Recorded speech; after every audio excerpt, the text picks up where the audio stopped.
తిరిగి BCN news కి స్వాగతం. టీడీపీ తోడేళ్లు జనసేన గుంటనక్కలు సోషల్ మీడియాలో మహిళలపై దారుణంగా ట్రోల్స్ చేస్తున్నాయని వైసీపీ రాష్ట్ర అధికార ప్రతినిధి శ్యామల తీవ్ర స్థాయిలో ధ్వజమెత్తారు. ఈ నక్కలు తోడేళ్లను పెంచి పోషిస్తుంది టీడీపీని అంటూ ఫైర్ అయ్యారు. టీడీపీ అంటేనే తెలుగు డ్రామా పార్టీ అని ఎద్దేవా చేశారు. వైఎస్ జగన్ ఆయన సతీమణి భారతిపై ఐటీడీపీ కార్యకర్త చేబ్రోలు కిరణ్ చేసిన అనుచిత వ్యాఖ్యలను శ్యామల తీవ్రంగా ఖండించారు. బరి తెగించి పోస్టులు పెడుతున్న వారిపై ఎందుకు కేసులు పెట్టడం లేదని, ఒకరిని అరెస్టు చేసినట్టు చూపించి మహిళా ఉద్ధారకుల్లాగా ప్రమోషన్ చేసుకుంటున్నారని దుయ్యబట్టారు.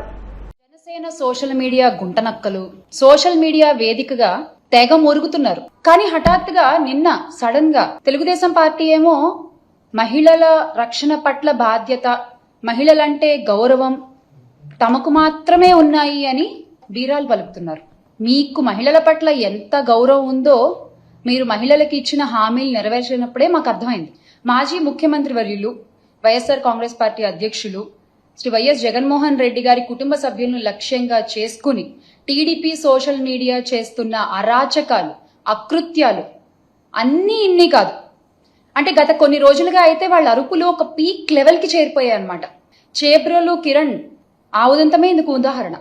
అధికారం ఉందనే అహంకారం, తమని ఎవ్వరూ ఏమీ చేయలేరు అనేటువంటి ఒక బరితెగింపు, ఇది నిజంగా బరితెగింపు అనే చెప్పాలి. కేవలం రెడ్ బుక్ రాజ్యాంగంలో మునిగిపోతున్న పోలీస్ వ్యవస్థ, వీటన్నిటి వల్ల ఇవాళ మహిళలు మాత్రమే కాదు, మాజీ ముఖ్యమంత్రులు, పార్టీ అధ్యక్షులు, వారి కుటుంబ సభ్యులు కూడా ఈ సోషల్ మీడియా తోడేళ్లకు నుంచి, అంటే వాళ్ళ దగ్గర నుంచి తగిన రక్షణ పొందలేకపోతున్నారు. అసలు ఈ తోడేళ్లని పెంచి పోషించి ఈ తోడేళ్ల వ్యవస్థని విస్తరించింది ఎవరు? టీడీపీయే కదా. ఈ సోషల్ మీడియా తోడేళ్లని అడ్డు పెట్టుకుని మొత్తం వ్యవస్థని తన అరచేతిలో పెట్టుకోవాలని దుర్మార్గంగా పన్నిన ఒక పన్నాగమే కదా. మరి అలాంటి వారిపై కేసులు ఎందుకు పెట్టరు? మీరు పెట్టరు. వాళ్ళని పెంచి పోషిస్తున్నది మీరే కాబట్టి, టీడీపీ పార్టీ, జనసేన పార్టీయే కాబట్టి వాళ్ళ మీద ఎలాంటి కేసులు ఉండవు.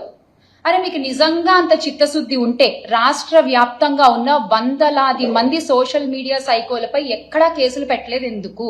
రాష్ట్ర వ్యాప్తంగా ఇప్పటి వరకు మీ సోషల్ మీడియా తోడేళ్లు చేసిన అరాచకాలు, దారుణాల మీద కొన్ని వందల కంప్లైంట్లు మేము ఇచ్చాం.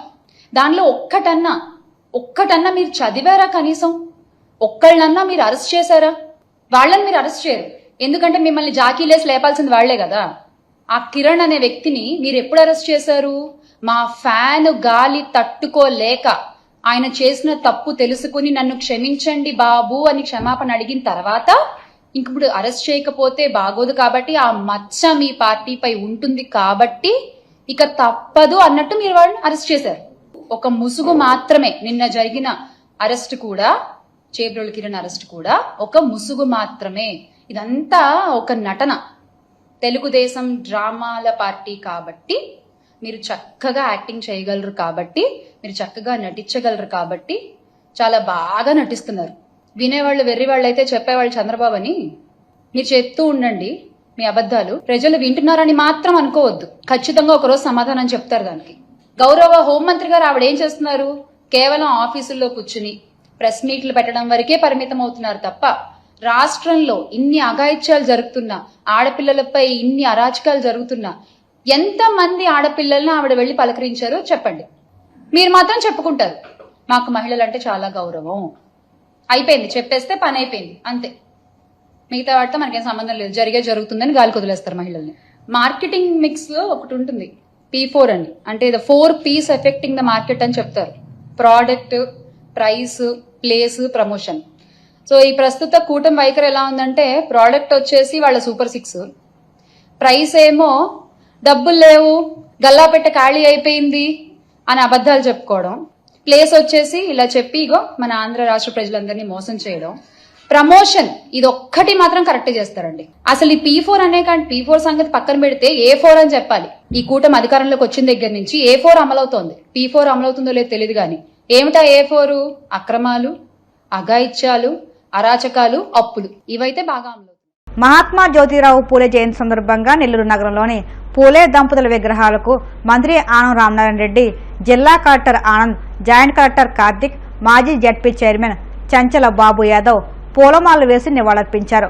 బడుగు బలహీన వర్గాల అభ్యున్నతికి తన జీవితాన్ని త్యాగం చేసిన త్యాగమూర్తి, భారతదేశం గర్వించదగ్గ గొప్ప సంఘ సంస్కర్త మహాత్మా జ్యోతిరావు పూలే అని మంత్రి ఆనం ఈ సందర్భంగా కొనియాడారు.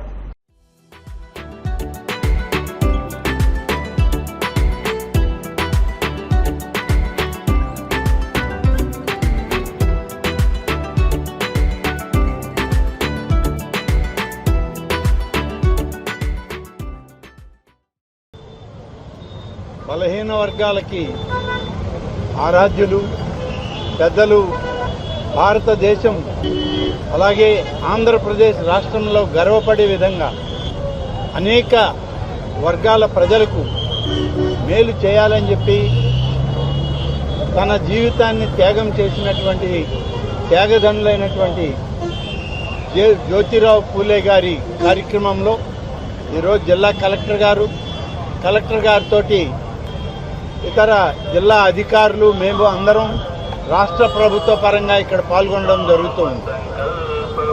ఈరోజు ముఖ్యంగా బలహీన వర్గాలకు భారతదేశ ప్రభుత్వంలో కానీ ఆంధ్రప్రదేశ్ రాష్ట్ర ప్రభుత్వం కానీ అనేక సంక్షేమ కార్యక్రమాల నుంచి సమాంతరంగా ప్రతి ఒక్కరూ ఈరోజు ఆర్థికంగా ఎదగాలి అని చేసే కార్యక్రమంలో ఈనాడు ప్రత్యేకంగా ఆంధ్రప్రదేశ్ రాష్ట్ర ప్రభుత్వం కూటమి ప్రభుత్వంలో నాయకుడిగా శ్రీ చంద్రబాబు నాయుడు గారి ఆధ్వర్యంలో అనేక కార్యక్రమాలు చేపట్టడం జరుగుతుంది.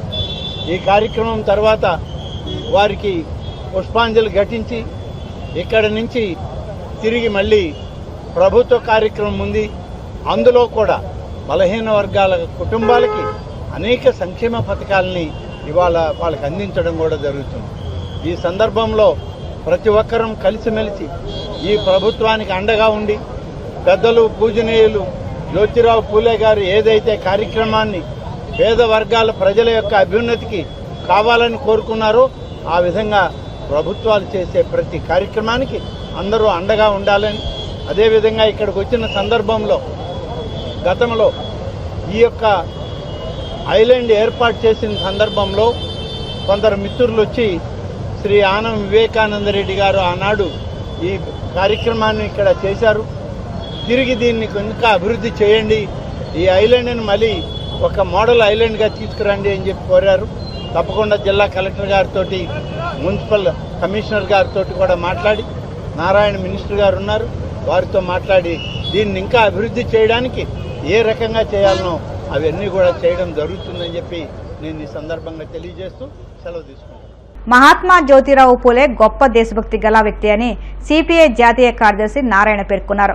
పూలే 198వ జయంతి సందర్భంగా శుక్రవారం విశాఖ సిపిఐ ఆధ్వర్యంలో జరిగిన కార్యక్రమంలో నారాయణ పాల్గొని పూలే విగ్రహానికి పూలమాల వేసి నివాళులర్పించారు. ఈ సందర్భంగా ఆయన మాట్లాడుతూ పూలే దంపతులు సమాజంలో నిమ్నజాతి వర్గాలు, అణగారిన వర్గాల అభ్యున్నతికి, విద్యాభివృద్ధికి విశేషంగా పనిచేశారని తెలిపారు. మన దేశానికి స్వతంత్రం వచ్చి 77 సంవత్సరాలు నిండినప్పటికీ అట్టడుగున ఉన్న ఆయా వర్గాలు ఇంకా దారిద్ర్య రేఖకు దిగువనే ఉన్నారని తెలిపారు. పాలకులు చిత్తశుద్ధి లేకపోవడమే ఇందుకు కారణమని, వీటిని అధిగమించడానికి ప్రభుత్వాలు కృషి చేయాలని విజ్ఞప్తి చేశారు. 190వ జయంతి అంటే 9కి అడుగు పెడుతున్నాం. దేశవ్యాప్తంగా ఉత్సవాలు జరుగుతున్నాయి. పూలే గారికి నివాళులర్పిస్తున్నాం. మరి స్వాతంత్రం వచ్చి 75 ఏళ్ళు దాటిపోయింది. మా కమ్యూనిస్ట్ పార్టీ పుట్టి 100 ఏళ్ళు అయిపోయింది. ఇప్పుడు కూడా దళితులకు సంబంధించి, ఆదివాసీకి సంబంధించి, విద్యకు సంబంధించి ఇంకా ప్రత్యేక శ్రద్ధ తీసుకోవాలని చెప్తానే ఉన్నారు. కానీ దాన్ని బట్టి ఇన్ని దశాబ్దాలు పడుతుందా? చిత్తశుద్ధి ఉంటే అంబేద్కర్ మూలాధారమైనటువంటి కాన్స్టిట్యూషన్ కూడా స్పష్టంగా చెప్పారు. కానీ అమలు చేయడం మాత్రం ఫెయిల్ అవుతుంది. అయితే అంబేద్కర్కి కానీ పూలే గారికి కానీ పోటీని పడి దండలేస్తుంటారు. ఎవరు వాళ్ళు పోటీ పడి దండలేసి వాళ్ళందరినీ నార్కో టెస్ట్ పెట్టాలి. నార్కో టెస్ట్ పెడితే వాళ్ళు 7 దండేస్తారు, ఊర్లో పోయి దళితుని కొడుతుంటారు. దళిత ఊర్లో కూడా రానిరు. మీరు పేర్లు చూడండి కానీ చెప్తా. అంటే దండలు వేసే వాళ్ళకి చిత్తశుద్ధి లేదు. చిత్తశుద్ధి ఉంటే ఈ పాటికి దళితులు ఆదివాసులతో తేడా లేకుండా అభివృద్ధి అయిపోయిండేవాడు.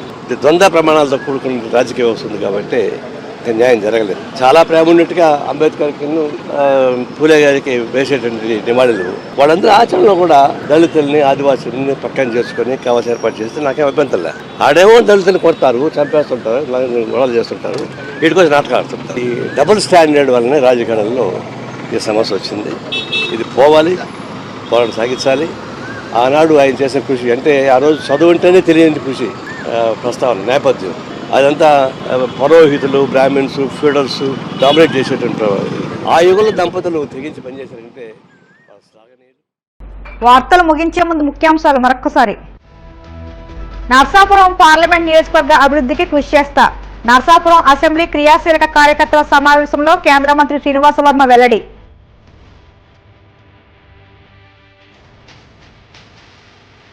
కమనీయంగా ఒంటిమిట్ట శ్రీ కోదండరాముడి కళ్యాణం. రాష్ట్ర ప్రభుత్వం తరపున పట్టు వస్త్రాలు సమర్పించిన సీఎం చంద్రబాబు దంపతులు.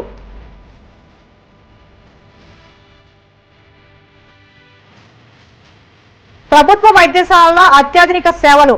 ఒంగోలు సర్వజన ఆసుపత్రిలో 6.06 కోట్లతో ఏర్పాటు చేసిన క్యాత్ ల్యాబ్ ను ప్రారంభించిన మంత్రి సత్యకుమార్.